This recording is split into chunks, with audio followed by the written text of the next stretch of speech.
welcome to another episode of the Mad Fantasy Football Podcast with your hosts, Begley, Goni, and Wayne. Mad Mob episode. Oh, what am I doing? Episode. It's week 2. It's week 2. We're covering the 1 o'clock games for upcoming week 2. The 1 o'clock games and the Thursday game, which is probably going to be the game of the week to watch. I hope your all's week 1 went well. Mine went very mediocre. How'd you all do? I won more than I lost. I think I went 5-3 this week, mostly because Mike Williams and Allen Robinson dropped duds for me. I was 0 for 9. Ouch. How? Wait, Yeah. You lost in every league? That's not. I won one. I'm sorry. I was 1 for 8. Yeah, man. I had CD Lamb in some leagues. I had T Higgins in just about every league. I had Darnell Mooney. I had some duds, man. Wow. Rough start. I was Rough start. 2-2. If we want to count our 2 ball, I was 3-2. I don't know that we can. I mean, I counted it. 5-3. 5-3 for the week, Okay. counting all leagues. 3-2. Yeah, same thing. You know, I had Darnell Mooney drop a dud for me and all this. Mad Mob, this is the biggest distraction of all time. Get out of here, kiddo. That's I have a thought, man. In a dynasty leagues, which we got, we're in a bunch of dynasties. You can't really evaluate a season, right? Because you're either contending or you're not. And if you're not contending, who cares if you win or lose, right? In a dynasty startup, I feel like everybody should be contending. should be equal playing field. Or you can just start selling off your players and acquiring picks from the jump, like D Swan over here. Hey, boys, value came knocking. I opened the door. Yeah, I can't blame you for the guys you've given up essentially Brandon Cooks, AJ Dillon, and a couple turds for some first rounders. And Godwin, Olave, and yeah. All right. Just a quick update, Mad Mob, going into week 2. Keenan Allen is ruled out for this Sunday, hamstring injury. Donald Parham is out with a hamstring injury. So Goni's boy, Gerald Everett, less of a split next game. Chris Godwin and Julio Jones were non-participants in practice today. Christian McCaffrey sat out, but don't fret. He was just resting. And I think that's definitely what you need to do. I mean, he played a full game, so he's probably wore out, and his body's probably on the brink of death. DeAndre Swift sat out of practice. Ankle, I think that's more of a cautionary thing. I don't think he's in any danger to miss. Najee was limited with his foot. Same thing. I think it's more of a precautionary thing. T. Higgins is still questionable this week, but they say he is progressing nicely through concussion protocol. Michael Gallup and Alan Lazard were both limited participants in their practices. I'm going to assume that Michael Gallup is going to miss this week, but Alan Lazard we will keep a closer eye on to see if he'll be showing up this week, and he will be much needed and very welcome on that offense. So that's a little injury update as of today. If anything else happens, of course, we have an episode coming out Friday morning as well, so we will let you know what happens in the Thursday practices. So let's talk about this Thursday game. The game of the week, dude. This game is going to be great. It's Chargers at Chiefs. Chiefs -4. The over/under set at 54. What do y'all think about this one? I like the. I'm hoping for a shootout. It looks excellent on paper, but we said the same thing last week about the Bills and the Rams, I believe it was. And it was one-sided. So let's hope for fireworks. Let's hope for a shootout. Let's hope we get the over on the 54-point over-under for sure. Bills-Rams was a shootout. It's just only one side had guns. Yeah. The other one had Slingshots. squirt pistols. Yeah, I was going to say something less than slingshots. Slingshots at least do damage sometimes if you put rocks in there. They had like those little hornets we shot as kids. Yeah. Josh Allen came out with AR-15s and Uzis. Don't bring hornets to a gunfight. Yeah, negative. Do you all feel like Thursday games are more higher scoring or lower scoring? I need to do like an analysis on that. I'm not sure, but the schedule guys got it right so far for these first 2 Thursday games this year. So they're putting in good work over there. Keep them coming. Yeah, Clyde Edwards-Hilaire's in your flex. Don't worry about Eckler; he'll be fine. Mike Williams is starting. If he's loaded not now, Yeah, for he's sure. never gonna go. Yeah, Well, locked and loaded. Like they came out. Wayne said, though. Go ahead, Goni. I'm sorry. Go ahead. Oh no, you're good. I was gonna say, like you mentioned before, man. Gerald Everett, I like him in this game. I picked him up on waivers. Cole Kmet was one of my other tight ends, and I also had Irv Smith in a league. And I like Gerald Everett to be the number 3 target in the offense behind Eckler and Mike Williams this week. But I also like Josh Palmer as a kind of deep sleep play if you are a Keenan Allen owner or if you're in a pinch or something like that. Hopefully you snagged him off waiver wires or he's still there and you have something to go to because he'll be lining up as the number 2 man this week. Yeah, and Mike Williams, they said they were going to get Mike Williams more involved. Coaches came out and said that. Don't worry, Mike Williams owners. He's not going to – I think what we saw out of him week 1 is the worst we're going to see out of him. Honestly, same goes with A-Rob, but we'll discuss that for that game. But yeah, MVS is another one that's kind of on the fence. He had a decent game. Probably didn't start for anybody, but I'm excited to see him in a true shootout. I know the Chiefs scored over 40 points, but he looked good. I mean, for a bench guy, Travis Kelce obviously went nuts. I'm excited to see how Patrick Mahomes handles this Khalil Mack, Joey Bosa pass rush. He didn't really have that going against the Cardinals. That's why if I'm picking this game, I'm gonna take the points here in a divisional matchup. But I'm also leaning towards the under. I know that sounds crazy with 2 great offenses, and I think Austin Eckler's going to be good. I just think that Khalil Mack and Joey Bosa, Derwin James, all them will do a better job of containing that offense. So that's why I'm going to take the points with the Chargers, and I'm going to take the under, but I would never bet it. I just hope that both of these teams spread the ball around so equitably the first game. I mean, are we going to get an alpha receiver on either of these teams all year besides Kelce?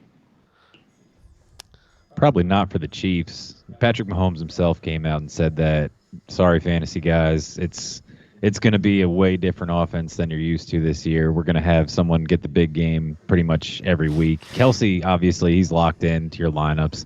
He's probably going to be the number 1 target consistently all year. But the rest of the guys, man, it might just be a pick your poison kind of game. If you have them, throw them in there, hope for the best in these favorable matchups.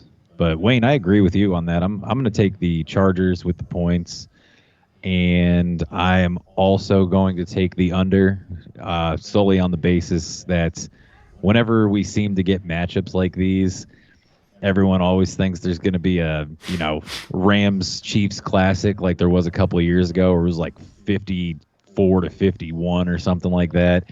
And they usually disappoint a little for the over/under, so I'll take that as well. Might be, I'd say it'll get into the 40s or so, but yeah, that's my pick. I'm taking the over, man. Chargers secondary did not look good against Las Vegas. Fair enough. Next game, we have Miami Dolphins at Baltimore Ravens -3.5. The over/under is set at 44.5.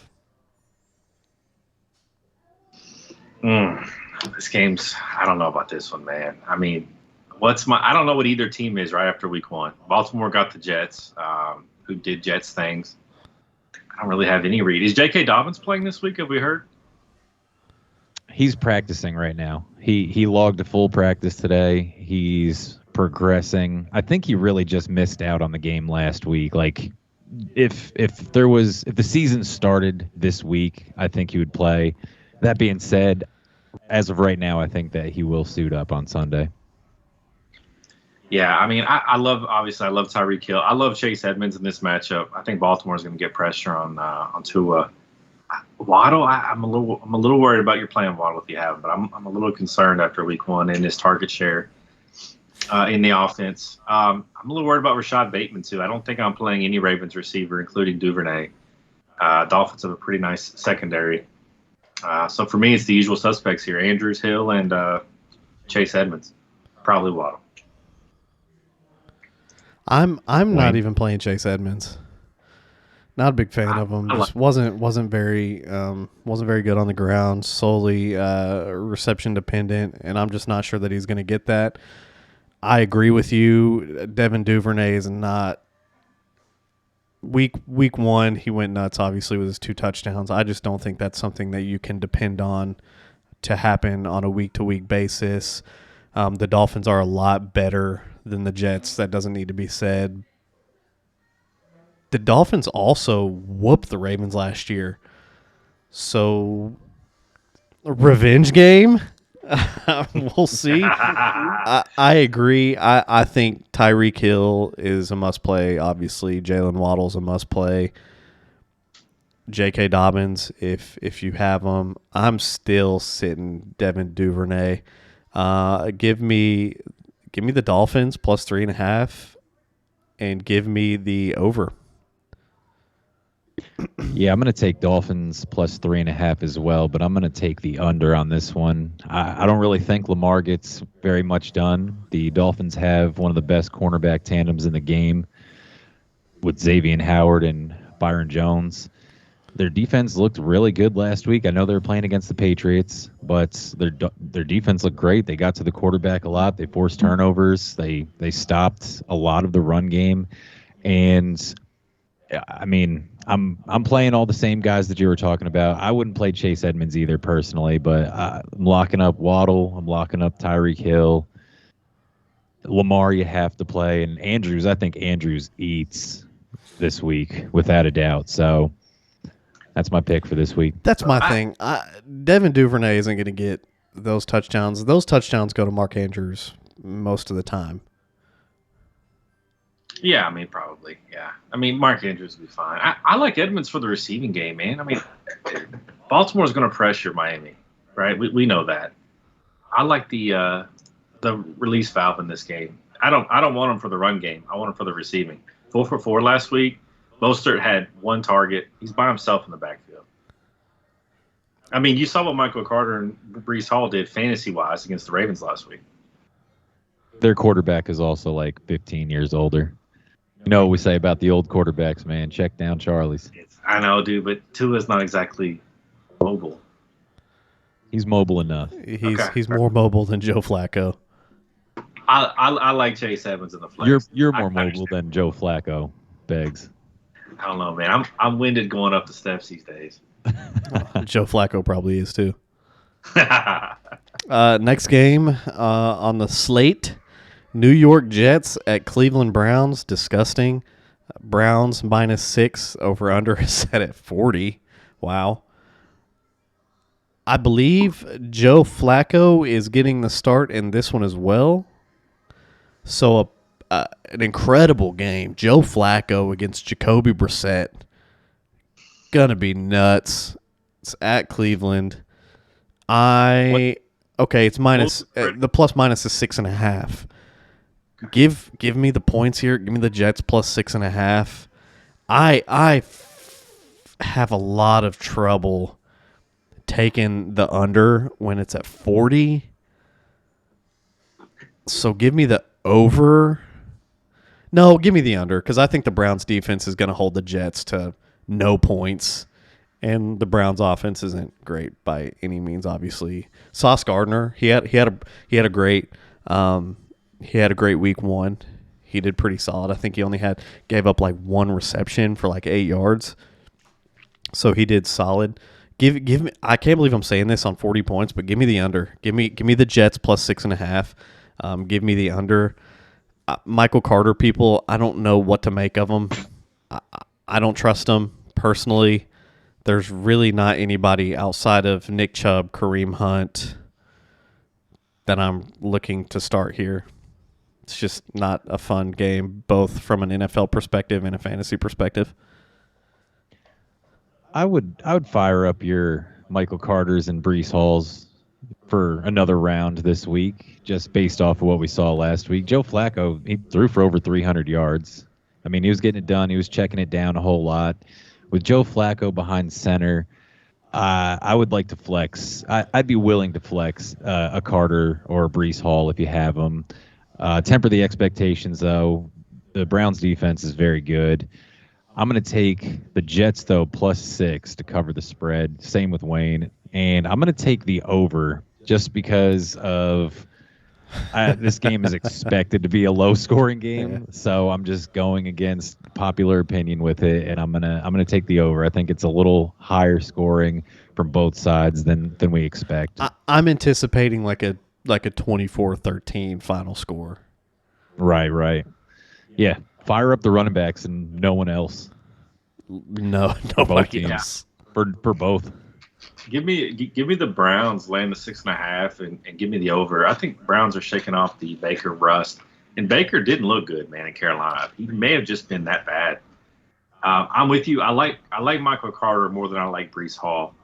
He clearly was on the field more than Brees, but I'm okay with either. I don't like Elijah Moore this week against Denzel Ward, but I don't mind Garrett Wilson, surprisingly, in a deep league. You saw what Robbie Anderson did to the Browns as the wide receiver, too, last week. And the same logic, I think, applies. I don't mind Donovan Peoples-Jones, again, in a deep, deep league. Baltimore got behind the Jets secondary 3 times. 3 big pass plays.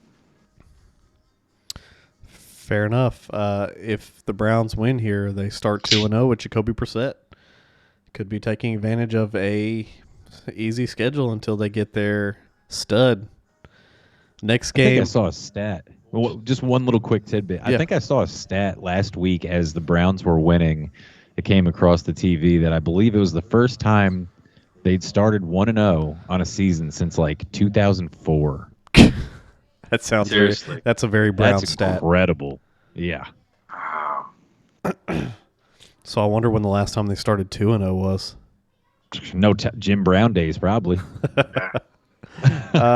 The next game on this slate is the Commanders at Lions. Lions -1.5. The over/under at a respectable 49. I'm going with the over, and I'm going to go with Washington. I think they bounce back. I think I might be playing everybody I have in this game. The way Detroit's defense looked and the way Jacksonville really had success moving the ball. They didn't put the points on the board. Love Amon-Ra. I like Curtis Samuel, who might be Debo light this year. I mean, he got 4 carries out of the backfield. You love to see it. I think McLaurin bounces back in a big way. I mean, we saw Detroit give up a lot of big plays to Philly. Man, I'm playing Carson Wentz this week. I'm streaming him. Please don't hurt me. Please don't hurt me, he says. I believe I also saw that the Lions going into this game have been the underdog in the Vegas line for 24 straight games until this week. So, with that being said, I'm taking the Lions. Absolutely taking the Lions this week. They're a gritty team. We've talked about it plenty of times. They play all kinds of teams well. They just can't seem to do enough to get it done. But at its core, I don't think the Commanders are those dudes, at least not yet. So I'm taking the Lions to win this game straight up with the points. And give me the over. Give me the over. I'll definitely take that. I expect a high-scoring affair. I think Amon-Ra shows out again. I think DeAndre Swift, if he suits up, this looks excellent for him. Gibson, just echoing everything Begg said. I'm firing up pretty much everyone I have here. Agreed. From a fantasy perspective, I'm playing everybody. These aren't two stout defenses going at each other. Carson Wentz looked great. I'm with you on that, Begley. He looked really good. Week 1, it was the Jaguars, but still, Ron Rivera kind of gave him the keys to the offense and let him sling it. Antonio Gibson did well. We all know that Jahan Dotson, 2 touchdowns. Terry McLaurin did good. Curtis Samuel did good. I'm firing them all up. I agree. Lions the same. I'm probably going to pivot away from Jamal Williams. I don't think he vultures those touchdowns as much. That's kind of like If he starts, though, if that man starts, Hey, if D Swift is valuable. out, yeah, no question. Yeah. I agree, 100%. If D Swift is out, then yeah, Jamal Williams absolutely should be in your starting lineup. Just echoing what you all said. Amon Ra, I think Hawkinson has a better week this week. Who do I want to pick in this one though? Everything in me always says the Lions, man, because they got a good team. And every game they play, they lose and lose and lose and lose and lose. But every game they play is so close. That being said, give me the Commanders. Man, Give me the Commanders. Give me the over. These two offenses are on another tier than what their defenses are at. I take the over. Give me Washington because Detroit just can't seem to figure it out at the end of the game, and I don't know why, and I hate it for them. I love the head coach. I want to see the Lions be successful for some reason. I just feel so bad for a fan base and a team that is so close week in and week out and just never gets it. You know how you watch a Jacksonville game or like an Atlanta game and the stadium's half empty all the time? People show out in Detroit, man. Like, people want them to win. It's a great fan base, just like Cleveland. Yeah, they love their sports. yeah, and you want to root for an underdog. Like you want to root for an underdog, especially when your team has had as much success as the Patriots have, or the Buccaneers recently with Tom Brady, or I guess the Cowboys 25 years ago. You kind of want to root for these teams. Don't talk man. to him. He wouldn't remember that. He was but a wee lad. Stop it. Well, a wee lad. All right. Next game is the Colts at Jacksonville. Indianapolis -4, over under set at 45.5. I am in a mind pretzel over this one, so I'm just going to let you all go with it. Give me the Colts and give me the over. Matt Ryan was surprisingly bad last week. I think he bounces back. From a fantasy perspective, I love every Colt you got. Pittman. I don't like Mo Alley. Kylan Granson got a lot more snaps than ran actually about, I think, 3 times more routes than Mo Alley Cox did. I like Hines. I like Taylor, obviously. But I love Christian Kirk. And I love Zay Jones this week. Those are 2 guys that I'm getting into my lineup if I got Zay Jones. I mean, he got 8 targets. Fantasy Pro Football Focus actually has him as having 21 expected fantasy points last week, which is just a measure of, based on the volume they got, this is how many points they should have scored. I think ETN bounces back too. I think Robinson was a little counterfeit last week.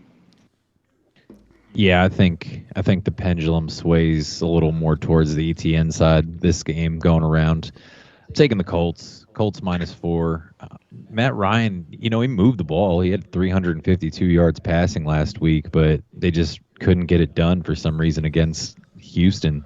Jonathan Taylor crushed as well. Pittman, I just don't know what the deal was and how that happened to play to a tie. But coming into this game, I mean, Alec Pierce is questionable. The rookie wide receiver that they drafted. It could be Paris Campbell time. Could be Paris Campbell You're time. begging for Paris Campbell to be that guy. Dude, I want him to be successful so bad. I wouldn't necessarily play him this week, but he's definitely on watch as an early waiver wire pickup for next week.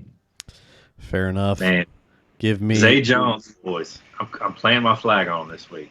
All right, playing Zay flag Jones. on Zay That's Jones. the I'm right out. wide receiver 2 to have. I'm Is out. that a DFS spoiler for you? It probably is, honestly. All right, let's hold him to it. Lock it in. Well, we know how Begley is with his words sometimes. Give me the Colts -4. The Jags are awful. And give me the over. I think the Colts come out just absolutely firing away. Matt Ryan didn't play terribly. I mean, he went 32 for 50. He just only 1 touchdown and a pick. 50 pass attempts in this run-first offense is a lot. You're right. Paris Campbell could come out. Mo Alley Cox. That bodes very well for Michael Pittman. That's a lot of pass attempts and can produce a lot of fantasy success for several receivers on that offense.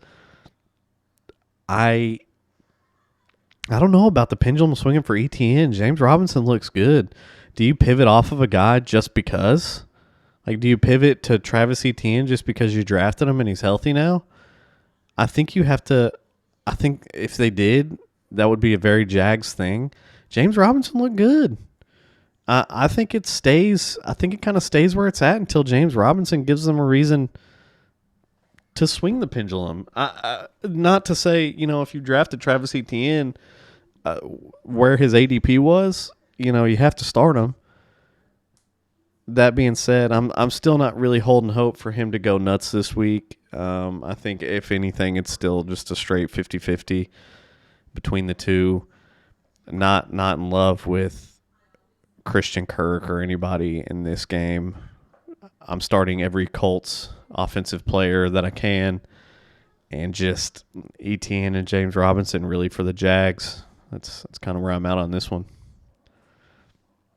Next game, we have the best team in the NFL, the Tampa Bay Buccaneers, at the New Orleans Saints. It's Bucks minus 2.5, over under set at 44. I'll start on this one. It's my squad. 44, a little disrespectful. I understand. Didn't do that great against the Cowboys, but you don't have to. When you're way better than the Cowboys, when your team is going to dominate the other team, you kind of go in haphazardly, and that's kind of what happened. The Bucks went into Dallas and got on their side of the field like all game with ease, and then just didn't do anything with it over there. That's not going to happen. Tom Brady's not going to let that happen this week. They're going to convert a lot more.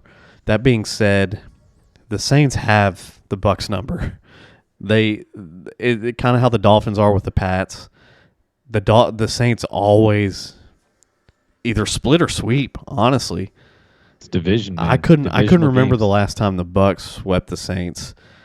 Jameis looked good. If we get fourth quarter Jameis, if we have to deal with fourth quarter Jameis all game, I'm a little nervous. Give me my Bucks though. Give me my Bucks and give me the over. I think this is going to be. I think Tom Brady's he's gonna convert more when he's over there. If the Bucks are missing Julio and Chris Godwin, I'm less confident in this pick. If we have one or the other, I'm more confident. I'm fine with Mike Evans, Julio, and Russell Gage back there. As far as fantasy purposes, Alvin Kamara is not going to have a good game. The Bucks have a good rush defense, and that's not me being biased at all. The Bucks really do have a good rush defense. So I'm looking for Alvin Kamara to have another mediocre game at best. That being said, we like to give up big plays. I think Jarvis Landry, I think after what he did this past game, he's earned a spot in a lot of starting lineups. In the flex, Michael Thomas, maybe if you're kind of weak at wide receiver, I got to see it from him. I got to see it from him again. Just those 2 touchdowns kind of in garbage time. I know it wasn't garbage time because it was still very necessary for them to win the game. But he didn't do anything up until the fourth quarter when he caught those 2 touchdowns, which was very nerve-wracking. I got to see it from Michael Thomas again, but just the sheer target share that Jarvis Landry garnered that last week, I think he's earned a spot in a starting lineup. I know I have him on the bench in one of my rosters. I think I'm going to slide him in there this week. Yeah, I'd flex Michael Thomas this week, to be honest with you. See if he can ride the hot hand, score another touchdown.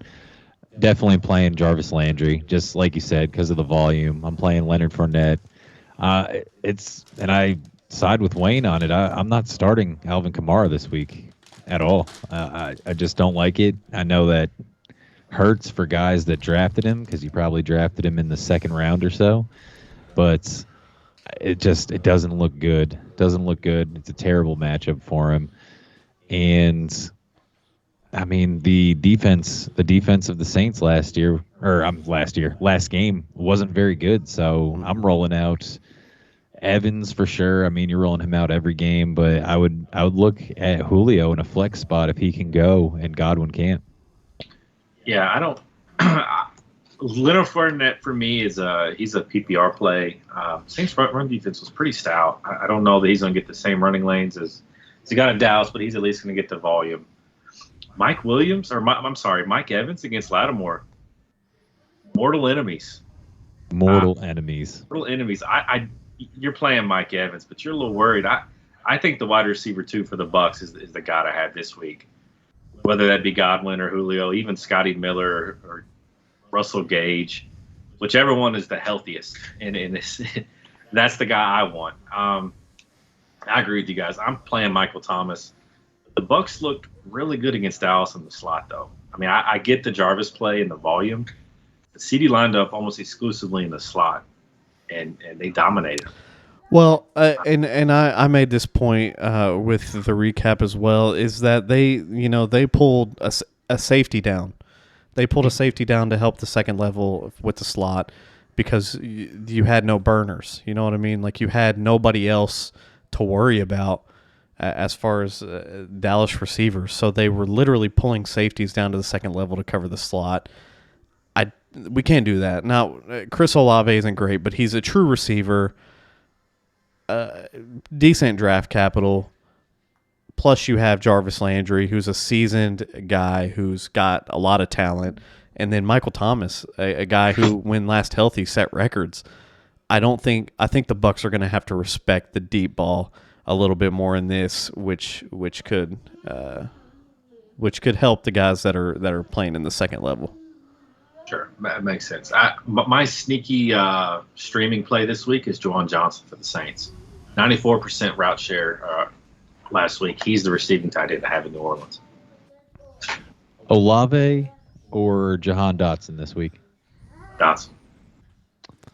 Olave or Josh Palmer this week against the Chiefs? Palmer. Olave or Devin Duvernay versus the Dolphins? Olave. All right. Just wanted a little gauge. All right. Did everybody make their picks on that one? I don't know that I did, but I'm going Saints. I'm going the under. I think it's a defensive game. Bucks under. Okay, fair enough. Next game we have just to make you all feel better. CBS Sports also took Saints and the under. Next game we have the Panthers at Giants. Giants favorite -2. Over under is at 43.5. Boys, does Saquon do it again? Did you see what Carolina gave up to Hunt and Chubb last week? Absolutely. Saquon Barkley got more overall share than any other running back in the league last week. He doesn't come off the field.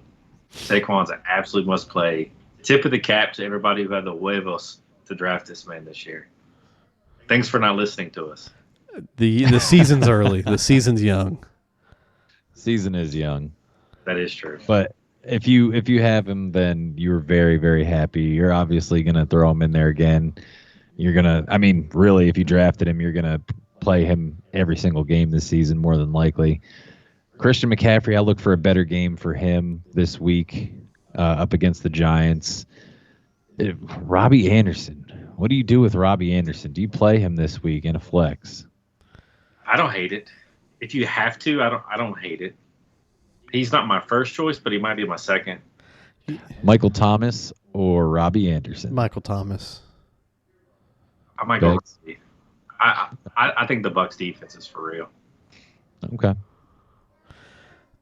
I'm going to go Giants over. Again, I don't think these defenses are that great. I think Saquon goes nuts again. I agree with you, Begley. He just the Panthers I don't know what's going on with them other than they just are not very good. I think DJ Moore bounces back. Calm down, everybody. DJ Moore is going to be okay.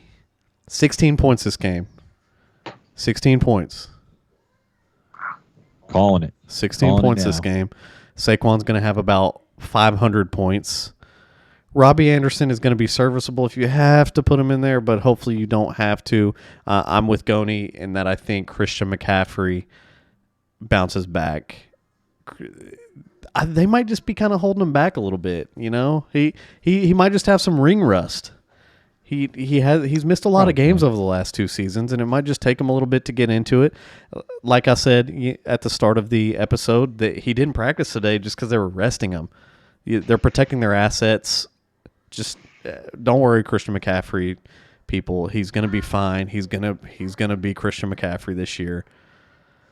Are you all doing anything with Kadarius Toney, Kenny Galladay, anything like that? He's not getting slotted in anywhere, is he? I mean, Kadarius Toney didn't have a catch last week. Yeah, he didn't even have a target last week. We all knew that was going to happen, though. He had one good game, and everybody absolutely went nuts. Yeah, Kenny Galladay went 2 for 22 on 2 targets. Richie James was actually the man in the offense with 5 for 59 on 6 targets last week. And Saquon led the team in targets. So maybe they've actually learned in the Daniel Jones era finally that they need to have the ball in Saquon's hands, because Saquon in his rookie year was with Eli Manning, who was old, and just checked down to him, and he had a stellar year. He finished phenomenally, and their win-loss record reflected that. And it just hasn't been the same since. I know he's been injured, but whenever he's been on the field, you just never saw him get back to that receiving threshold that you like to see. So maybe they figured it out, found the formula. It could also be because he's in the last year of his contract, so they're just going to use that man in just until he falls into the ground. Yeah, they have to. I like the under here. I think Richie James, you're not playing him, but I don't think he's a bad guy to have. I mean, Sterling Shepard got the tutties in the big plays, but Brian Devil does like the slot, and Wandale's hurt. Tony's 7th on the depth chart. It wouldn't surprise me if he's a healthy scratch here in a few weeks. Wandale he left the game last week with an injury, almost immediately, so you don't like to see that, but we'll see how it goes. I think if we see another steady target share for Richie James, he could be another kind of stash coming up on the waiver show next week. We'll find out. Great. He could. All right. The last game for the 1 o'clock slot, Goni's Patriots at the Steelers. The Patriots are 2-point favorites. The over-under is a very meager 40 once again. I'll let Goni take the helm on this one. Keep in mind, going before you talk, TJ Watt, he's out. Yeah, TJ Watt's out. I know, man. The spread is not large. It's in Pittsburgh. I'm going to take the Patriots here solely on the basis that Mitch Trubisky is quarterbacking the other team. I like Bill Belichick and the defense to confuse him, force some turnovers. Najee's more than likely going to play, but I like the rush defense against him. Najee, I have him in a league, and I am probably going to sit him this week. Which it's rough. Another one where, you drafted, you spent high draft capital on this man, and it's going to be a tough decision. You're going to sit him, or you're really, I should say, you're going to play him if you want to play him, and nothing that I can tell you is going to probably change your mind on it. It's just the Patriots' run defense is traditionally pretty good, and the Steelers' O-line is just bad this year. Their whole offense was not great. Did you see the Bengals game last week? Yeah. I just look for more of the same from Najee. Yeah, I mean, I just, like I said, I look for more of the same out of Najee this week against a strong Patriots rush defense. Mac Jones is looking like he's going to play. He had the back injury. He got the MRI, came back negative. So he will take the field. But, man, as far as options to play, I mean, I'm firing up Deontay Johnson, Wayne's boy, and Freiermuth, and then really anything else after that is a dart throw, and that includes Damian Harris and Ramondre for me. The Steelers' defense, even without T.J. Watt, they're still a great unit. Minka Fitzpatrick is a dog back there. Yeah, dude. You start Jacoby? I'm not. I'm not. He'll get some PPR points. The man hates to score touchdowns. He absolutely hates scoring touchdowns. I don't know what it is, but he'll probably get you about 10, maybe 11 or so. I just don't like it. It's a deep flex play. If you're in like a 16 teamer, fire him up. Now that Tom Montgomery's out for a while, I think Ramondre might catch a few passes. I tried to call it last week. Tom Montgomery played, caught the touchdown pass, of course. I don't mind Ramondre as a flex play. I love Pat Freiermuth, though. I think he is the guy to have in this game. And I like Deontay. Other than that, I'm not touching any Patriot. Wayne, are you? No, I have Ramondre Stevenson that I kind of stream matchup to matchup, and I need to see a little bit of consistency before I trust him on a matchup basis. I'm with you. I think Freiermuth is one of the must plays in here. Deontay Johnson. I hope Mike Tomlin took Mitch Trubisky into a room with himself. Just them two, and he just played that Deontay Johnson sideline catch over and over and over again, and said he needs to be your first and second and third look, because it doesn't matter if you get it in his vicinity. Look, and then rewind it and play it again, and then rewind it and play it again, then rewind it and play it again, to the tune of like this is your guy, like this is your guy. That if it looks like it's a throw that you might possibly be able to make, just go ahead and do it. So I'm looking for Deontay Johnson to have a good week this week. That went a completely different route in my mind when you said he takes him into a room, just those two. I thought you were going to finish that with and just beats him to death. So that way Kenny Pickett can play. Well, yeah. Let's go. Did you all see the Instagram post? I think it was Najee Harris that posted it, that Mike Tomlin bought everybody on the team a pair of black Air Forces. That's hilarious, bro. No, I did not. Did you also, you didn't see? You got to look it up. Somebody posted it. Mike Tomlin bought everybody on the Steelers roster a pair of black Forces. If that speaks to what type of team he wants. So you're right. It could have gone a different way just based on the gift that he gave to his team. Hey, Goni, doesn't this Yes, feel like a game where Belichick's going to run the ball 45 times and Pierre Strong's going to get 100 yards?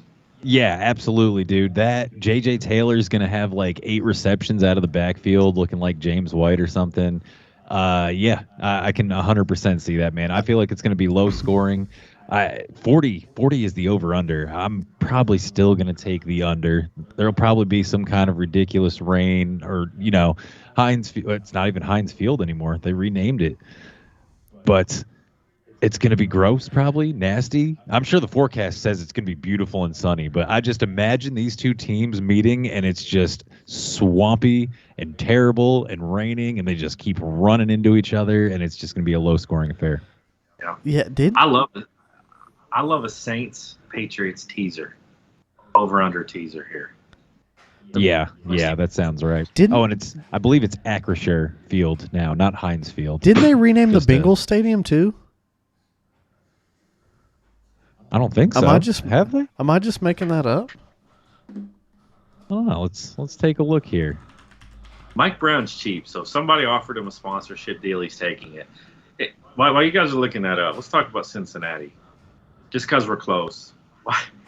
He refuses to get them an indoor practice. I'm right. Yeah, I'm right. You're right. It's Paycor Stadium now. Paycor Stadium. I was looking at that whenever you all were hating on me for saying that I chose the wrong home team. I was looking at that, and I got to the Cincinnati game because I was triple checking myself because I didn't want to mess it up. And I scrolled to the bottom, and it said Paycor Stadium, Cincinnati. And I was like, That's not how you spell Paul Brown Stadium. That's weird. That's a weird way to spell Paul Brown. It's terrible. Yeah. Okay. So you made your pick. You're taking Patriots in the under. I don't think I made my pick. I'm going to take Patriots and the over. Steelers under. Steelers under. All right, fair. That is all the 1 o'clock games. Boys, is there anything else you wanted to talk about? Anything? Because we, Mad Mob, we have our DFS lineup. We were going to let you know how week 1 went. and we were going to let you know who we have for this week. We're going to kind of, and I was talking about this pre-episode, but this episode went by kind of fast, so I'll just kind of fill in the mob a little bit, little informational ending here, if y'all don't mind. So every week, as you all know, we have a terrible. We took the 6 worst teams as far as preseason Super Bowl odds are concerned. There's an episode that you can go check it out. But we drafted a fantasy team with just those 6 teams. Most fantasy points at the end of the season wins. It's not record, it's just overall points. And then out of those 6 teams, we did a snake draft, picking 2 of those teams. So based on kind of bye weeks, how many games we're going to cover in the Thursday episode and how many games we're going to cover in the Thursday episode, we're going to cover those games and we're going to split them as evenly as we can. And then depending on, which episode has less games, we'll cover, the what do we call them? The crappy team fantasy league. I could have named it any better if I tried. That's perfect. Yeah, that rolls off the tongue excellently. That's something easy to remember. That the Mad Mob the CTFL, the the CTF. We'll cover the CTFL, the DFS, the what happened the prior week, and then our current lineup. And then I know we still want to take some Q&As every now and then. So you'll probably almost always get our DFS lineup on the Thursday because we're going to wait as long as possible to really submit those in. And I'm sorry, the Friday episode, we record it Thursday and it'll be posting Friday morning. And the Thursday morning episode, we're probably going to start sneaking in our CTFL lineup, what they did last week, and updating you all on the total points. So that's probably what we're going to do. The ending might change a little bit. We might add Q&A to the end of the Thursday morning instead of the Friday morning if, the game split is one-sided one way or the other. But it's kind of where we're going.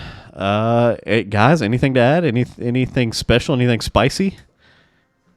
I'm just looking forward to the game, man. Thursday night game. Banger, you're on first shift. This is your first Thursday night game you get to watch of the year. Yeah, I'm happy I only missed one football game so far this season, being the Bills-Rams last week. But I'm looking forward to hopefully being up by like 60 by the end of Thursday night. Good news was it was less of a banger than you thought it was going to be. I still wanted to watch it. I know. It was the first game of the year. I know it broke your heart. Stephon Diggs and Gabe Davis didn't, though. Man, crossing your fingers for Gabe Davis that whole time. All right, Mad Mob. We will post another episode Friday morning covering the rest of the games and all the other aforementioned things. All NFL DJs for MVP.